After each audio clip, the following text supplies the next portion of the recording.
नमस्कार मित्रों, मैं doctor Ajay Kumar Sharma accounting in service sector विषय अंतर्गत अपनी 7वीं प्रस्तुति में आपका स्वागत करता हूं। अकाउंटिंग इन सर्विस सेक्टर विषय के अपने अध्ययन में हमने 5वीं प्रस्तुति से अपना अध्ययन परिवहन के क्षेत्र पर केंद्रित रखा है। 5वीं प्रस्तुति में जहां हमने परिवहन के माध्यमों का अध्ययन किया, वहीं 6ठी प्रस्तुति में हमारा अध्ययन सड़क मार्ग से परिवहन अंतर्गत यात्रीगत परिवहन पर केंद्रित रहा। आइए अब हम अपना अध्ययन सड़क मार्ग से परिवहन के ही द्वितीय भाग वस्तुगत परिवहन की ओर ले चलते हैं। आप स्क्रीन पर ध्यान दें तो वस्तुगत परिवहन को हमने परिवहन सेवा उपलब्धता के आधार पर 2 भागों में बांटा है। पहला, transportation by light vehicles and transportation bye heavy vehicles. यदि हम परिवहन सेवा की उपलब्धता को समझें तो यह इस प्रकार से उपलब्ध है कि लॉन्ग डिस्टेंस में जहां एक स्थान से दूसरे स्थान हैवी लोड लेकर चलना होता है तो वहां हैवी व्हीकल्स परिवहन का कार्य कर रही हैं, और जो शॉर्ट डिस्टेंस में स्मॉल कंसाइनमेंट लेकर चलना है, जो कि प्रायः उपभोक्ता वस्तुओं का होता है, वहां अर्बन एरिया में जो लाइट व्हीकल्स होती हैं, जो छोटी गाड़ियां होती हैं, वे परिवहन के कार्य से संलग्न हैं। परिवहन के कार्य से संलग्न व्यावसायिक प्रतिष्ठानों के संबंध में हमने अपनी पिछली प्रस्तुति पर भी चर्चा की थी कि इनकी लागतें 3 प्रकार की होती हैं। पहली स्थिर लागत, दूसरी अर्ध परिवर्तनशील लागत और तीसरी परिवर्तनशील लागत। स्थिर लागतें वे होती हैं जिनका वाहन के परिचालन से प्रत्यक्षतः कोई भी संबंध नहीं होता है, अर्थात वाहन चले या न चले, दोनों ही स्थितियों में इस लागत को व्यवसायी को वहन करना ही होता है। अर्ध परिवर्तनशील लागतें आधी स्थिर आधी परिवर्तनशील प्रकार की होती हैं, और परिवर्तनशील लागतें ऐसी लागतें होती हैं जो सीधे सीधे वाहन के परिचालन से संबंधित होती हैं। इन्हें हम आगे व्यवहारिक उदाहरण के माध्यम से स्पष्ट रूप से और समझ लेंगे। आइए हम अगले क्रम पर पहले ट्रांसपोर्ट व्यवसाय से संलग्न वाहनों के द्वारा भरे जाने वाले लॉगबुक का नमूना, जिसे हमने आपकी स्क्रीन पर प्रदर्शित किया है, इसे देखें, इसे समझें। लॉगबुक पर आप अपना ध्यान केंद्रित करें। यह प्रत्येक वाहन के लिए ट्रांसपोर्ट व्यवसायी के द्वारा अलग अलग पुस्तक रखी जाती है, जिसमें हर दिन का एक अलग पेज होता है जो आपकी स्क्रीन पर प्रदर्शित है। प्रमुख सूचनाएं जो इसके अंतर्गत सम्मिलित होती हैं वो होती हैं व्हीकल नंबर, जिस गाड़ी की यह लॉग शीट है उसका नंबर यहाँ डाला जाता है, ड्राइवर का नंबर, उसका नाम, रूट नंबर अर्थात वाहन जिस रूट पर चलती है उस रूट का नंबर भी इसमें अंकित किया जाता है। ऊपर देखें डेट, कौन सी तारीख के लिए यह लॉग का पेज है, ये डेट से पता लगता है। टाइम गैरेज आउट अर्थात गैरेज से निकलने का समय, और टाइम गैरेज इन मतलब वापस गैरेज में कार्य पूर्ण कर लेने के उपरांत वापस आने का समय यहाँ दर्ज किया जाता है। अब ट्रिप पर्टिकुलर्स को देखें तो यहाँ ट्रिप नंबर, अगर एक से अधिक ट्रिप मारे जाते हैं तो इस तरह खंड बनाकर 1, 2, 3 जितने भी ट्रिप होते हैं इनका उल्लेख ब्यौरा यहाँ दर्ज किया जाता है। प्लेस स्टेशन फ्रॉम अर्थात ये ओरिजिन जहाँ से कार्य आरंभ हुआ, एंड प्लेस स्टेशन टू मतलब गंतव्य जहाँ तक वाहन गया। अगले क्रम पर ट्रिप पर्टिकुलर्स में यह टन के रूप में है या पैकेजेस हैं, दोनों प्रकार से परिवहन के ऑर्डर मिल सकते हैं। ऐसा मटेरियल हो जो कि वेट में हो तो उसकी मात्रा टन के रूप में लिखी जाएगी, और यदि ट्रांसपोर्टेशन पैकेट्स के रूप में करने हो तो यहाँ पर पैकेट्स का ब्यौरा दर्ज किया जाएगा। आरंभिक बिंदु से जितना वेट लेकर चले वो आउट इस कॉलम पर लिखा जाएगा, और अगर ऐसे प्रकार का परिवहन किया जा रहा है जिसमें कि रास्ते पे भी कोई माल प्राप्त होता हो तो कलेक्टेड ऑन रूट, ये माल जो मार्ग से लिया गया उसका ब्यौरा यहाँ दर्ज किया जाता है।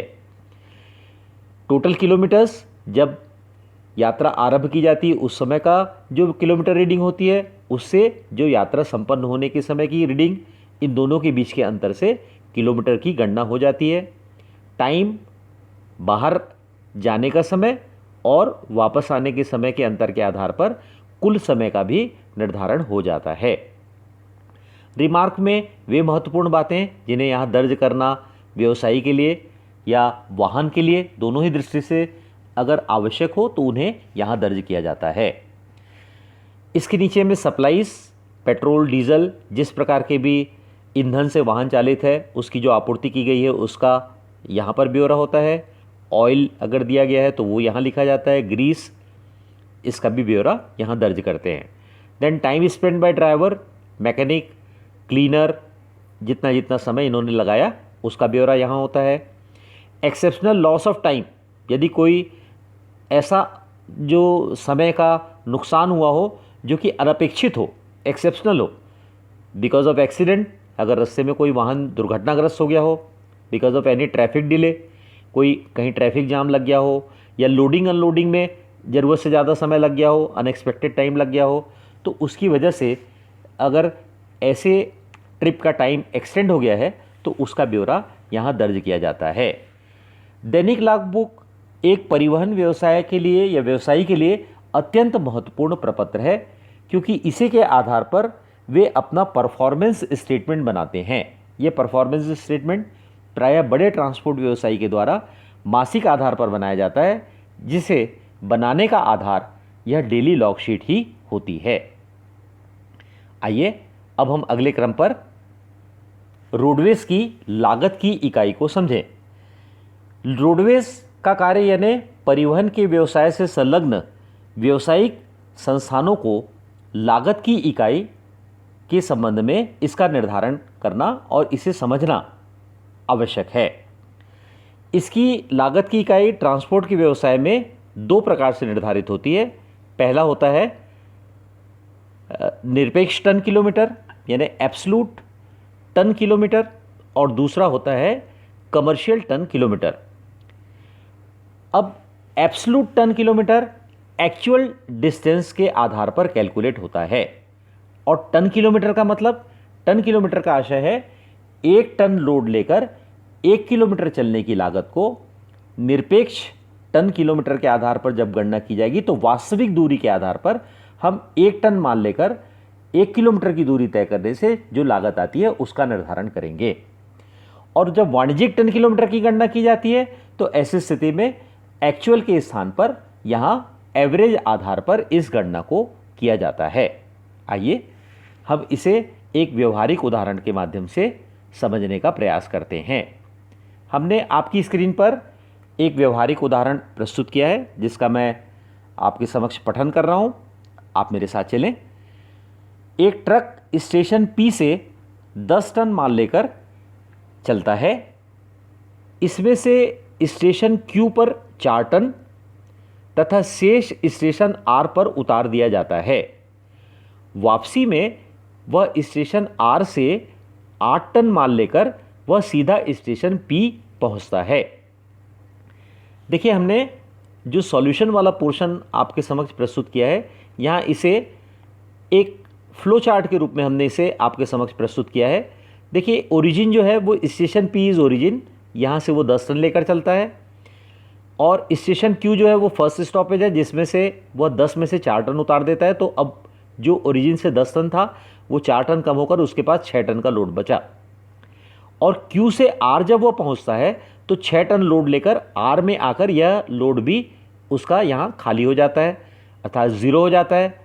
देन R से वो फ्रेश लोड लेता है 8 टन का, और ये 8 टन का फ्रेश लोड लेकर वह P की ओर जाता है। आगे पढ़ें। यदि P से Q, Q से R तथा R से P की दूरियां क्रमशः 40 किलोमीटर, 60 किलोमीटर तथा 80 किलोमीटर हो तो निरपेक्ष टन किलोमीटर तथा वाणिज्यिक टन किलोमीटर की गणना कीजिए। यानी P से Q ये 40 किलोमीटर्स, Q से R 60 kilometres and R to P अगर डायरेक्ट जाता है तो इसको सिर्फ 80 किलोमीटर में यह दूरी पूरी हो जाती है। आइए एब्सोल्यूट टन किलोमीटर की गणना किस प्रकार की जाती है इसे समझें। हमने आपको पहले भी यह बताया कि एब्सोल्यूट टन किलोमीटर एक्चुअल पर बेस्ड होता है। देखिए P से Q के बीच में 10 टन, ओरिजिन से 10 टन लेकर चला, एंड डिस्टेंस इज 40 किलोमीटर्स। तो टन किलोमीटर की गणना करने के लिए वेट, ऊपर सूत्र हमने प्रस्तुत किया है W into D. W means weight, D means distance. तो पहली स्थिति में ट्रक ने जो 10 टन वेट लेकर 40 किलोमीटर्स की डिस्टेंस ट्रेवल किया, तो टोटल टन किलोमीटर हुआ 10 into 40, that is 400। Then from Q to R 10 में से 4 टन अनलोड हो गया Q स्टेशन पर, बचा 6 टन जो लेकर R तक चला। तो weight W is 6, then distance covered is 60, 60 into 6 is equal to 360 ton kilometres.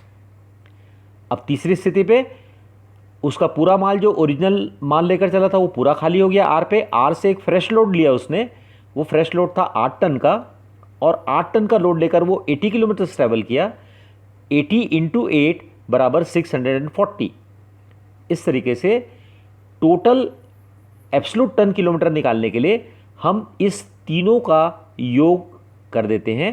तो 400 प्लस 360 प्लस 640 ये मिलाकर हुआ 1400 एब्सोल्यूट टन किलोमीटर। तो जब एब्सोल्यूट टन किलोमीटर निकाला जाता है तो वास्तविक लिया जाता है, और यही जब कॉमर्शियल टन किलोमीटर निकालना हो तो यहां पर एवरेज लोड निकाला जाता है। एवरेज लोड निकालने के लिए इन 3 डिस्टेंस में, पहले डिस्टेंस में कितना लोड रहा, from P to Q first distance 10 ton, then Q to R 6 tons, then R to P 8 tons. इन तीनों को जोड़ दिया, 10 plus 6 plus 8 is equal to 24 divided by 3, because 3 units का टोटल है तो 3 से भाग दे दिया, तो इसका एवरेज आ गया 8 टन। और डिस्टेंस कितना है, P से Q का डिस्टेंस है 40, प्लस Q से R है 60, प्लस R से P है 80। इन तीनों को जोड़ने से टोटल डिस्टेंस हो गया 180 किलोमीटर्स, एवरेज 8 है। जब हम एवरेज लोड से एक्चुअल डिस्टेंस को मल्टीप्लाई करते हैं तो आ जाता है कॉमर्शियल टन किलोमीटर।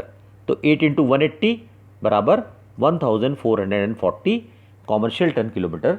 इस तरीके से इसकी गणना होगी। सामान्य रूप से हमें यदि प्रश्न में कॉमर्शियल टन किलोमीटर निकालने ना कहा जाए तो प्रश्न में गणना के समय एब्सोल्यूट टन किलोमीटर का ही प्रयोग किया जाता है। आइए अब हम एक और उदाहरण के माध्यम से एक ट्रांसपोर्ट व्यवसायी के लिए परिवहन लागत की गणना तथा उसके द्वारा शुल्क का निर्धारण किस प्रकार किया जाता है इसे समझने का प्रयास करें। मैं आपके समक्ष प्रश्न को पढ़ रहा हूं, आप मेरे साथ चलें। गुडलक रोडवेज एक ट्रक जिसकी क्षमता 5 टन है का अग्र विवरण प्रस्तुत करती है। Goodluck Roadways supplies the following details in respect of a truck of 5 ton capacity, यानी इसका जो क्षमता है वो 5 टन का है। इसके संबंध में आगे इंफॉर्मेशन दी गई है। ट्रक की कॉस्ट है 8 लाख रुपए, अनुमानित जीवन है 10 वर्ष तथा अवशिष्ट मूल्य होगा 2.5%। यह इंफॉर्मेशन हमें यह बतलाती है कि हमें डेप्रिसिएशन की गणना किए जाते समय इर्रिस्पेक्टिव ऑफ माइलेज इसे टाइम के आधार पर यानी समय के आधार पर इसके अवक्षण की गणना होगी। तो यह फिक्स कॉस्ट के शीर्षक के अंतर्गत सम्मिलित किया जाएगा। इसके बाद आगे है डीजल, ऑयल तथा ग्रीस 600 रुपये प्रति ट्रिप के एक तरफ का। देखिए ये बहुत इंपॉर्टेंट इन्फॉर्मेशन है, इसे ध्यान से देखने की आवश्यकता है। ट्रिप का मतलब होता है जाना और आना, यानी टू एंड फ्रो दोनों मिलाकर होता है एक ट्रिप। इसमें यह इंफॉर्मेशन दी गई है 600 रुपये एक तरफ का है, अर्थात ट्रिप का जब हम डीजल, ऑयल और ग्रीस का व्यय जोड़ेंगे तो इसे डबल करना होगा। यह बात हम प्रश्न बनाते समय हमें ध्यान रखनी है। मरम्मत एवं अनुरक्षण दिस इज सेमी वेरिएबल, ये 8,000 रुपये प्रति माह है। चालक का वेतन, जहाँ सैलरी वाला पार्ट आया तो ये फिक्स हो जाता है, अगर ये वेजेस होता तो वेरिएबल में ले जाते। तो चालक का वेतन 10,000 रुपये प्रति माह। क्लीनर का वेतन 5,000 रुपये प्रति माह, ये भी फिक्स है। बीमा 72,000 रुपये वार्षिक। वार्षिक मतलब ये पूरे साल भर की इन्फॉर्मेशन दी गई है। तो जब हमें इसे किसी एक यूनिट में, जो कि हम आगे चलकर पढ़ेंगे तो पता लगेगा कि हमें इसे मंथली बेसिस पर हमने इसे बनाया है, तो इसे पर मंथ के में कन्वर्ट करने के लिए 12 से डिवाइड कर देंगे। जो इन्फॉर्मेशन एनुअल है उसको 12 से डिवाइड करेंगे तो वो पर मंथ में कन्वर्ट हो जाएगी। कर है जो रोड टैक्स दैट इज 36,000, ये भी एनुअल है, इसको भी 12 से भाग दे देंगे तो ये पर मंथ में कैलकुलेट हो जाएगा, कन्वर्ट हो जाएगा। जनरल सुपरविजन इज 72,000, अगेन इसको भी हम 12 से भाग दे देंगे तो ये पर मंथ में कन्वर्ट हो जाएगा। ये सब जो है बीमा, कर, जनरल सुपरविजन, ये सब फिक्स कॉस्ट के शीर्षक के अंतर्गत सम्मिलित होंगे। अब इसके बाद जो अतिरिक्त सूचनाएं दी गई हैं इन्हें ध्यान से पढ़ें। ट्रक रायपुर से 100 किलोमीटर की दूरी से माल लाता ले जाता है, मतलब 100 किलोमीटर की दूरी से माल लाना और ले जाना करता है। इसे इंग्लिश में भी पढ़ें। The truck carries goods to and fro from Raipur covering a distance of 100 kilometres each way, अर्थात एक तरफ की दूरी 100 किलोमीटर की है, यानी जब वो जाना और आना करता है तो वह ट्रिप बनता है और ट्रिप की दूरी हो जाती है 100 इंटू 2, 100 जाने का 100 आने का, 200 किलोमीटर। आगे पढ़ें। बाहर ले जाने पर भाड़ा पूर्ण क्षमता का प्राप्त होता है, यानी जब ये बाहर जाती है तो पूर्ण क्षमता कितनी है इसकी? 5 टन, पूरे 5 टन का भाड़ा मिलता है, किंतु लौटते समय भाड़ा क्षमता का 20% ही मिल पाता है। यह इंपॉर्टेंट इंफॉर्मेशन है, पढ़ें इसको इंग्लिश में भी। Outward trip freight is available to the extent of full capacity, यानी जब बाहर जाता है तो ये फुल कैपेसिटी का मिलता है इसको freight, and on return 20% of capacity, वापसी पे उसको अपनी क्षमता का सिर्फ 20% मिलता है। Assuming that truck runs on an average 25 days in a month, you are required to work out, मतलब यह आप मानते हुए कि ट्रक एक माह में 25 दिन चलता है। हिंदी में भी पढ़ें। यह मानते हुए कि ट्रक औसतन माह में 25 दिन चलता है, ज्ञात कीजिए प्रति टन किलोमीटर की परिवहन लागत, मतलब 1 टन 1 किलोमीटर चलाने की कितनी ट्रांसपोर्टेशन कॉस्ट आती है ये निकालना है। और दूसरा, यदि गुडलक रोडवेज भाड़े पर 50% लाभ प्राप्त करना चाहती है तो प्रति खेप पर प्रति टन क्या दर से चार्ज करेगी, ये इंपॉर्टेंट है, इसे फिर से पढ़ें। यदि गुडलक रोडवेज भाड़े पर 50% लाभ प्राप्त करना चाहती है तो प्रति खेप पर प्रति टन क्या दर से चार्ज करेगी। अब मान लें गुडलक रोडवेज अपना भाड़े पर 50% लाभ के साथ जोड़कर 100 रुपये तय करती है। स्क्रीन पर ध्यान दें। मान लो फ्रेट तय हुआ 100 रुपीज़, ये 100 रुपीज़ फ्रेट जो तय हुआ उसमें भाड़े पर 50% का लाभ शामिल है, ये हमने माना। तो इस पर प्रॉफिट कितना हुआ? चूँकि भाड़े पर 50% लाभ शामिल है तो 50 रुपये का, अगर 100 रुपये का भाड़ा है तो 50 रुपये का लाभ होगा। Being a student of commerce आप जानते हैं freight is selling price and selling price minus profit is equal to cost. Cost कितना हुआ? 50 रुपये। तो आप इसी बात को दूसरे रूप में समझें, इसलिए हम समझें क्योंकि हम यहाँ पर प्लान कर रहे हैं, plan to solve the question. कैसा प्लान करना, इसको कैसे समझना होगा? समझना ऐसे होगा कि यदि, फिर से आप क्वेश्चन की तरफ ध्यान दें, यदि गुडलक रोडवेज भाड़े पर 50% लाभ प्राप्त करना चाहती है, जैसे स्क्रीन पर देखें भाड़ा 100 रुपये तय हुआ तो भाड़े का 50% कितना हुआ? उसका आधा 50 रुपये प्राप्त करना चाहती है तो प्रति खेप प्रति टन क्या दर से चार्ज करेगी। तो फ्रेट अगर 100 रुपये तय होता है उसमें से 50 रुपये प्रॉफिट का कम किया जाए तो कॉस्ट होती है 50। तो यदि आप कॉस्ट निकाल लें और कॉस्ट को डबल कर दें तो आप वहीं पर पहुंच जाएंगे, यानी फ्रेट पर 50% के लाभ प्राप्त करने का एक्सपेक्टेशन पूरा हो जाएगा। यह हमें इसलिए समझना आवश्यक है क्योंकि हम कॉस्ट, परिवहन की लागत निकालेंगे, परिवहन के लिए ट्रांसपोर्टेशन कॉस्ट पर टन निकालेंगे और जो उससे जो हमारा कॉस्ट पर टन निकलेगा उसे ही हम डबल करके इसके लिए गुडलक कंपनी के लिए फ्रेट तय करेंगे। तो प्रमुख प्रमुख बातों को फिर ध्यान रखें कि ट्रक की क्षमता 5 टन है और 5 टन क्षमता उसकी जाने के समय पूरे क्षमता का भाड़ा मिलता है, लौटते समय उसको 20%, मतलब 5 टन का 20% कितना हुआ? 5 इंटू 20/20% निकाल दो इसका, तो 5 का जब 20% निकालेंगे तो कितना होगा? ये 1 टन, यानी जाने के समय में 5 टन का भाड़ा मिलता है और आने के समय में 1 टन का भाड़ा मिलता है। ये इंपॉर्टेंट बात है। और माह में ट्रक औसतन 25 दिन चलता है, ये भी इन्फॉर्मेशन इंपॉर्टेंट है। बाकी जो इन्फॉर्मेशंस हैं वो महीने की और वर्ष की है, इसे हम गणना में यहाँ से अपने स्टेटमेंट में या सॉल्यूशन स्टेटमेंट में ले लेंगे। आइए अब इस प्रश्न का हल देखते हैं। आपकी स्क्रीन पर प्रदर्शित है, देखिए हमें इसके लिए एक स्टेटमेंट हमने बनाया है। Statement showing transportation cost per ton kilometre. इसमें ऊपर के हिस्से पे इसकी क्षमता दिखाई है, कैपेसिटी 5 टन, और यहाँ देखिए टन किलोमीटर के रूप में इंफॉर्मेशन दी गई है 15,000। पहले इसे समझें, ये 15,000 पर मंथ, पीएम मतलब पर मंथ, ये इसे कैसे निर्धारित किया गया। आइए पहले वर्किंग नोट पर आ जाएं। कैलकुलेशन ऑफ टन किलोमीटर पर ध्यान दें।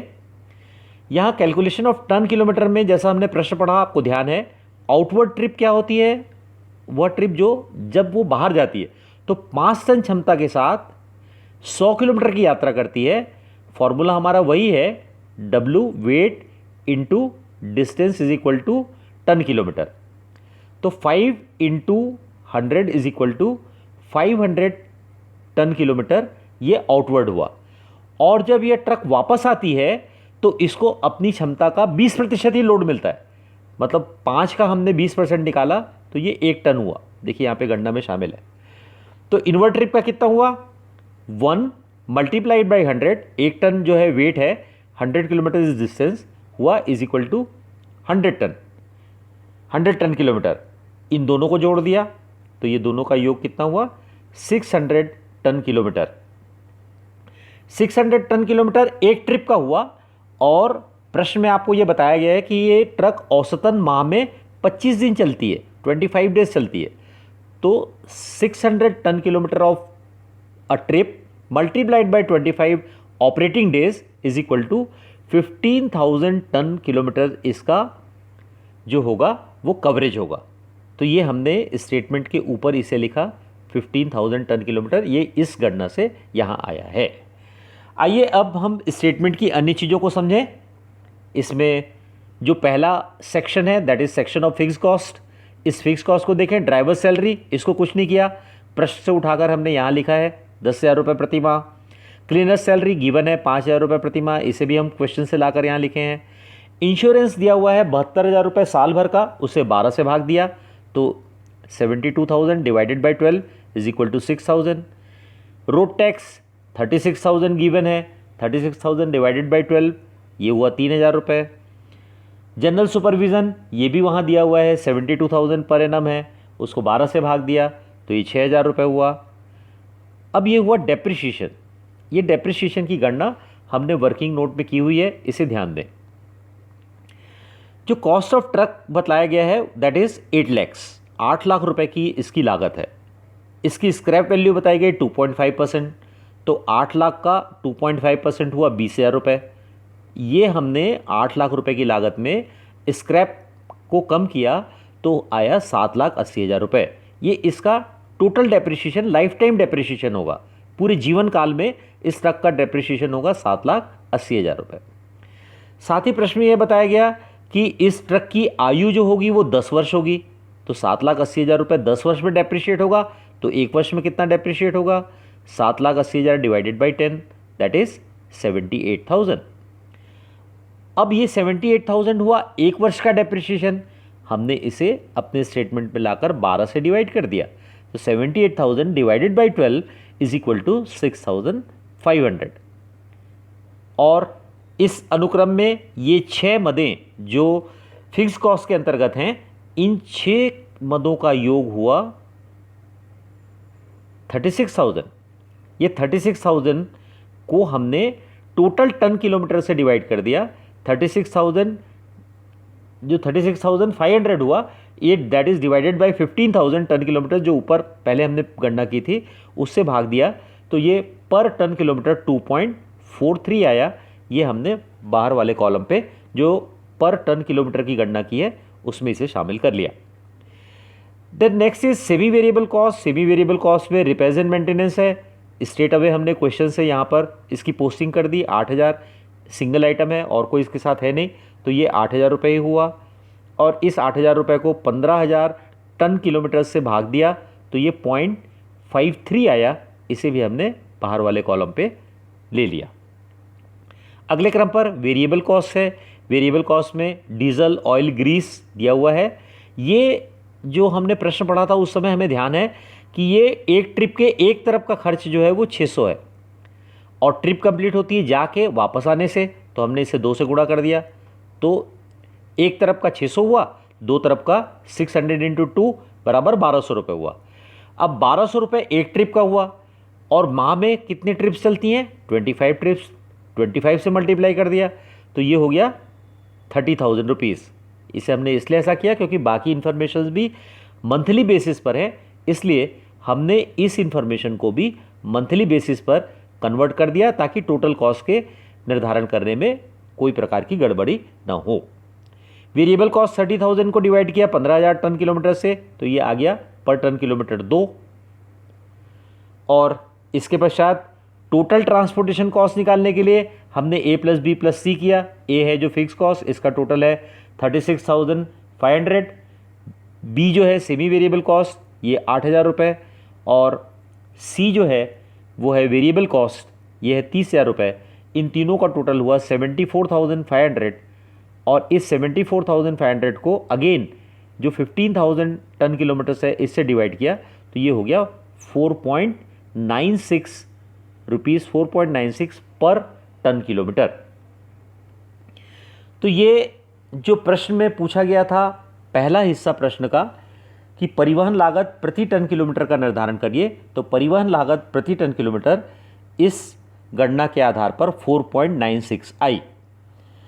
अब हम यह देखें कि जो rate of freight per trip कैसे निर्धारित होगा।